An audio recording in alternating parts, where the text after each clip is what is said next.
Hi, I'm Mark Bayley, Head of Development here at The Genealogist, and in today's talk I'll be discussing the various search techniques you can use to find those missing ancestors.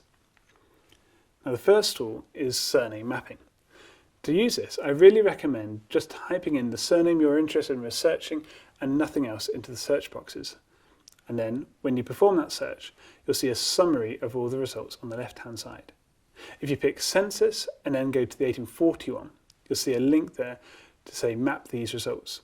As you can see, this link across all the variety of different national sets that we have from the 41 all the way up to 1911 census and 1939 register and even birth, marriage and death records. But let's click on the 41 census map for now, because this is before industrialisation, before the mass migration around the country where people started moving into cities from the countryside. So if we looking at the surname here for Babbage, if we click that map, you can instantly see that the Babbage surname originates in Devon. What you can then do is go from year to year from 41 all the way up to 1911 and see how that map changes over time. So you can see there's a migration pattern forming all the way up through Somerset and Gloucestershire, and there's also a high concentration in London now.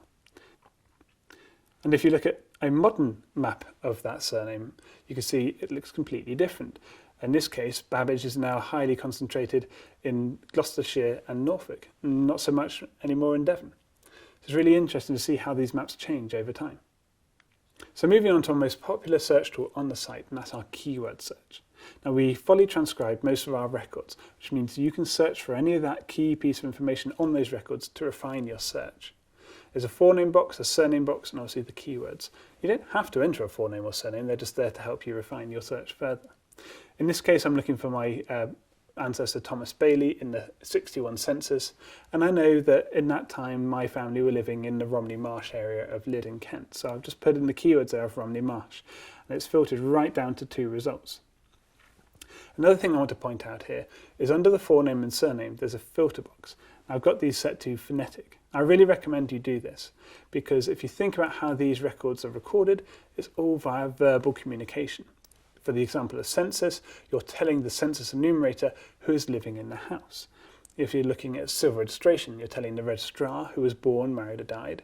And in parish records, you're telling the vicar who's to be baptised, married or buried. These are all verbal communications, and if you don't spell your name out to the person making the record, they'll spell it however they see fit. So you want to think about all the variety of ways you can spell your name but still pronounce it the same. And that's where the phonetic filter comes in. Rather than looking at name variations, like Bayley would match against Baylis, it looks at the way a name sounds. So it searches for the sound rather than any particular spelling. If I show you all the variety of ways you can spell Bayley but still pronounce it the same, you see it covers a wide variety of options, yet is still so refined it just comes back with those 2 results. So if you zoom into that top result, you'll see what it produces is an extract for each of those records on screen. And you can instantly see the name, the address of the person, where they're living, their age, etc. And if you want to know if it's the right household, just mouse over that household icon and it will list all the other members of the household. Now the keyword search is really powerful and is really flexible. So you can enter as much information or as little as you would like. For example, if you were just looking for carpenters working in Lambeth at the time, you're not interested, say, in family history per se, but just in the occupation of carpenters. You could just ignore the forename and surname and just type the keywords of carpenter Lambeth and it would come up with any matching results. So just to illustrate the flexibility of keyword search, one of our users came to us with a really interesting story and said that she found an ancestor of hers had a really unusual occupation. And the only way she can explain this occupation being recorded in the census is the census enumerator must have turned up after the head of the house had had a long day at work. And when he was asked what his wife did for a living, he just replied, well, she drinks tea all day. So her official occupation in the census is a tea drinker. So I've not had to enter a forename or a surname here. I've literally just entered the keyword of tea drinker and it's come up with just the one result, Hannah Clowes, a tea drinker in the 1851 census. Now, to find your one result for your ancestor, you don't have to have a really unusual occupation like tea drinker. For example, if we're looking for Charles Dickens, you may find thousands of results throughout the whole census. But if you specify that the Charles Dickens you're after is an author using that keyword field, you can jump straight down to the one record you're trying to find. Another way of searching for a person is, rather than searching for the person themselves, is looking for an address. That way you can find one property and then trace it through the various different years of census and see if that property has been passed down through the family. So I'll just show you a quick example of how that works. So rather than searching for a person, here I'm selected I want to find an address in the census of 1881, and I've just put there the County of London. I've typed Downing Street, and instantly it shows you all the people living on Downing Street, showing me the address of each household and the head of each household too. And as you can see, William Gladstone is listed as the head of the household, being Prime Minister at the time. It also has a secondary use, this tool. So going back to our tea drinker, Hannah Clowes, you can see that her address there, the High Street, is actually a clickable link.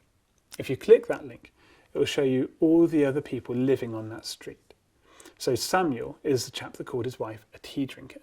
But 2 doors down from Samuel is his cousin, a different Hannah Clowes. And 2 doors down from Hannah is her brother George. Now this isn't just a huge coincidence. This happens all the time throughout the Victorian years, through the census years. So I really recommend, when you find a new record for your ancestor, to just click on the address and see anyone else potentially living nearby. Could be new branches to add to your family tree. So you can see how quick and easy it is to find your ancestor using any key piece of information to refine right down to the one result you're trying to look for. What happens though if you're looking for the black sheep in the family tree and you don't know their occupation or their address or even where they are living in the country at the time? So black sheep has certain characteristics. Quite often they're forgetful and give a completely different year of birth and different place of birth in each different year of census. Sometimes they're changing their occupation throughout the census years, and because they're changing their occupation, they're moving off throughout the country, so you can't use their occupation or where they're living to try and trace them down either. And the worst black sheep have common names like John Smith. So how do you find a John Smith who's forgetful and moving up and down throughout the country? Well, there's one key feature that still stays the same. He's going to keep the same wife, unless he runs off with a mistress. And let's say John Smith was married to an Emma, and together they had a son called Mark. Well, there's 3 pieces of information I can use to refine my results right down. And I'll just show you a different tool that you can use to do that. So rather than searching for a person or an address, here I'm searching for a family. I said that the surname is Smith, John was the head, Emma was the wife, and Mark was the son. And searching nationwide across the whole census, it comes back with just one result. So it shows you how powerful it is to use this extra information to refine your search. And just like the keyword search, it's as flexible as you want it to be. You can add more and more individuals by clicking that Add Family Member button, or if you just want to find 2 people living together, it allows you to do so as well. As in this case, another one of our users came to us with an interesting story and saying that they found an ancestor of theirs who had twins, and those twins were born on a bank holiday. Unfortunately for the twins, the parents decided to name them Bank and Holiday. So to find this example, I've not had to enter any other information other than forename 1 is Bank and forename 2 is Holiday, and I find them both aged 2 months in the 1881 census. Another tool you may have used on other websites is something called all record searching. So where you search all the records in one go and hope to find some hits, but nobody ever stays on that tool for long because you're just overwhelmed by the number of results, millions of results, and you think, how am I going to trawl through all of these and trying to find the one record for my ancestor? Well, our records search for all record search is a bit different to everyone else. We have the power of the keyword to refine right down to that one record for your ancestor. If you multiply that out across all of our records, in theory, you should find all of the records for one person in one quick and easy search. It sounds a bit like the Holy Grail, or a bit too good to be true, but let me just show you how that works.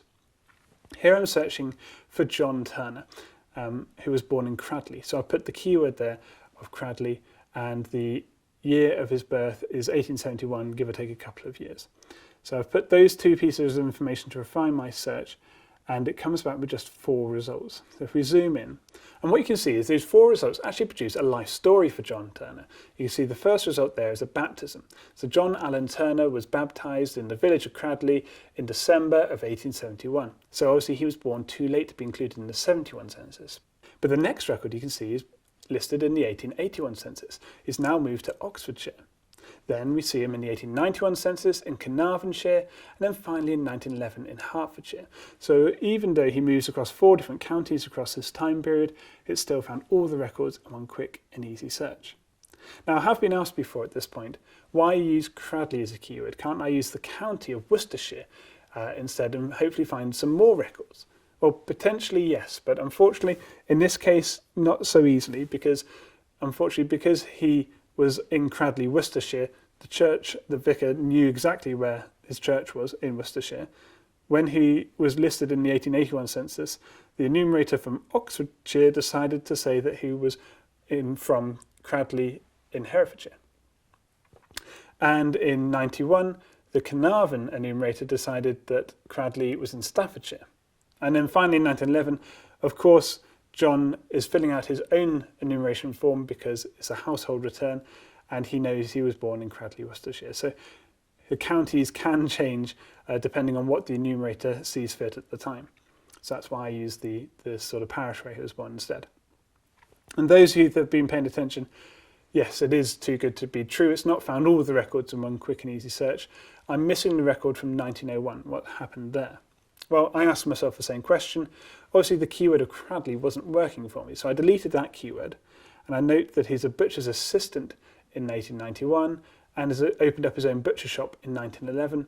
So I used the keyword of butcher and I instantly find him. He decided in 1901 to say that he was born in Malvern, Worcestershire. So I can't help it if your ancestors decide to change their mind throughout the different census years. But I hope this goes to show how easy it is to chop and change the various details in your keywords and change your refinements to find all of the records for the person that you're looking for. We also have an ability to search using our advanced search features. So far we've been looking at the master search, which is that top box, as you can see on the screen here.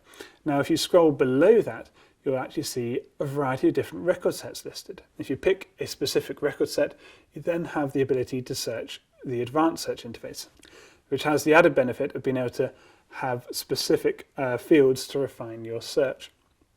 And these fields change depending on the record set. So a military record may give you the option of a regiment or a rank or a service number to refine your search. Or in this case, for census, we can search for a registration district or a parish or profession, for example. So it just goes to show you how easy it is to chop and change your different search criteria using those advanced search forms as well. Another search tool on the genealogist is something called SmartSearch. Now, SmartSearch is a technology we've developed to link one record to another, which makes it much easier to find from one record to find all the other records for that person, or in the case of marriage records, to find a marriage record for a couple. That's because in civil registration, you actually have 2 records for every marriage. You have one record for the bride and one record for the groom. Now, most people can find the groom fairly easily because they know the forename and surname. But the bride, being recorded under her maiden name, may be much harder to find. So SmartSearch actually merges the bride and groom record together, so you can search for a John Smith marrying a Jane. Or in this case, looking for Paul McCartney, his first name is actually James. We can say we want to find a James McCartney marrying a Linda, and comes back with any matching results. Now, on those results, you can see an icon of a person holding a baby.